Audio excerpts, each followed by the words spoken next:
ఇక జగిత్యాల జిల్లా ధర్మపురి నియోజకవర్గంలో 3వ విడత నామినేషన్ ప్రక్రియ ప్రారంభమైంది. ఇందులో భాగంగా ఎండపల్లి మండలం రాజారాంపల్లి గ్రామానికి చెందిన యువకుడు సంగ రమేష్ తొలిసారిగా తన నామినేషన్ దాఖలు చేశారు. ప్రజలు ఆశీర్వదించి గెలిపిస్తే గ్రామాభివృద్ధికి నిరంతరం కృషి చేస్తానని తెలిపారు.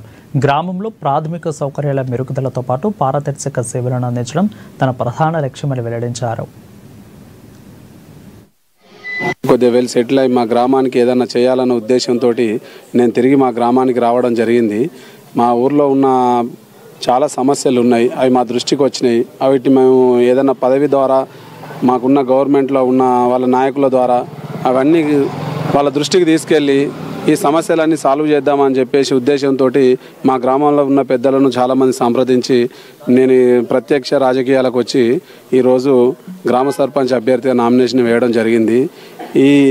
ఈ అభ్యర్థులను మా గ్రామంలో ఉన్న వారందరూ నన్ను ఆశీర్వదించి సర్పంచ్గా చేస్తే మా గ్రామంలో ఉన్న చాలా సమస్యలు ఉన్నాయి, ఆ సమస్యలుగా మొత్తం పరిష్కరిస్తానని మా గ్రామ ప్రజలందరూ నన్ను దీవిస్తే నేను ఈ సర్పంచ్ అభ్యర్థిగా ఎన్నుకున్న తర్వాత ఈ సమస్యలన్నీ మంత్రి గారి దృష్టికి కానీ గవర్నమెంట్ ఆ పాలకాధికారుల దృష్టికి కానీ తీసుకెళ్ళి ఇట్టి సమస్యలన్నీ సాల్వ్ చేసి మునుపెన్నడూ లేని విధంగా అభివృద్ధి చేసి చూపెట్టాలన్న పట్టుదలతోటి నేను గ్రామానికి తిరిగి వచ్చి సర్పంచ్ అభ్యర్థిగా ఈరోజు నామినేషన్ వేయడం జరిగినది. ముఖ్యంగా మా గ్రామ ప్రజలందరికీ విజ్ఞప్తి చేసుకునేది ఏమనగా నన్ను భారీ మెజార్టీతో గెలిపించి నన్ను ఆశీర్వదిస్తే నేను ఇట్టి ఏ హామీలు ఇచ్చినో హామీలన్నీ తొందరగా కంప్లీట్ చేస్తానని చెప్పి హామీ ఇస్తున్నాను.